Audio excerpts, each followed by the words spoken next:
নমস্কার বন্ধুরা, আমার ইউটিউব চ্যানেলে এটি নতুন আরেকটি রান্না। রেসিপিটা হচ্ছে পনির মশলা। এটি সম্পূর্ণ নিরামিষ একটি রান্না। তো আমি কিভাবে বানিয়েছি তোমাদের সাথে শেয়ার করলাম। চলো শুরু করি। প্রথমে আমি 250 গ্রাম পনির নিয়ে নিয়েছি। এটা কিউব করে কেটে নেব। কাটা হয়ে গেলে এদিকে আমি 3টা কাঁচা লঙ্কা আর কিছুটা আদা ভালো করে বেটে নেব। একটা প্যানে আমি কিছুটা কাজু বাদাম ড্রাই রোস্ট করে নিয়েছি। এটাকে ভালো করে আমি মিক্সারে ব্লেন্ড করে নেব। ওই প্যানেই আমি কিছুটা গোলমরিচ, দারচিনি, এলাইচি, লবঙ্গ ড্রাই রোস্ট করে নেব। এতে সামান্য একটু লবণ দিয়ে দেব। হয়ে গেলে ভালো করে এটাকে গুঁড়ো করে নেব। এদিকে আমি কড়াইতে তেল গরম করে 2টো তেজপাতা, 2টো শুকনো লঙ্কা দিয়ে জিরা ফোড়ন দিয়ে দেব। তার মধ্যে আগে থেকে আদা লঙ্কার পেস্টটা দিয়ে দেব। তার মধ্যে 2টো টমেটো পিউরি দিয়ে দিয়েছি।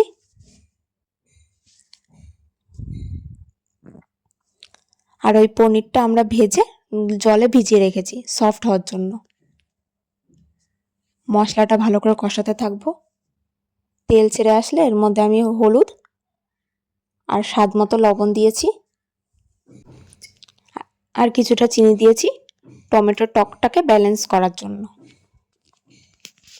সামান্য একটু জল দিয়ে আবার ভালো করে মশলাটা কষাতে থাকবো।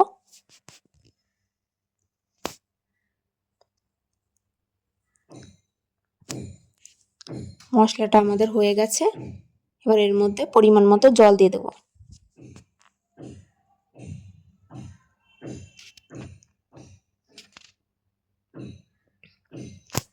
কিছুটা সময়ের জন্য আমি ঢাকা দিয়ে দেব।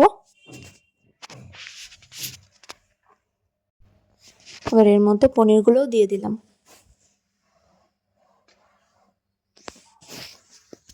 সম্পূর্ণ রান্নাটা আমি মিডিয়াম ফ্লেমে করেছি।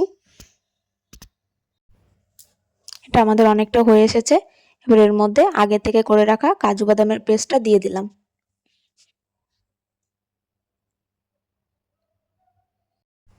কিছুটা সময় এটাকে এইভাবে হতে দেব।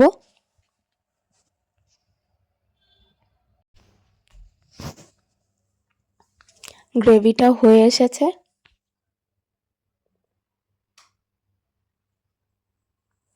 আরো কিছুটা সময় এভাবে নেড়ে চেড়ে এবার আগে থেকে করে রাখা ওই মশলাটা দিয়ে দিলাম।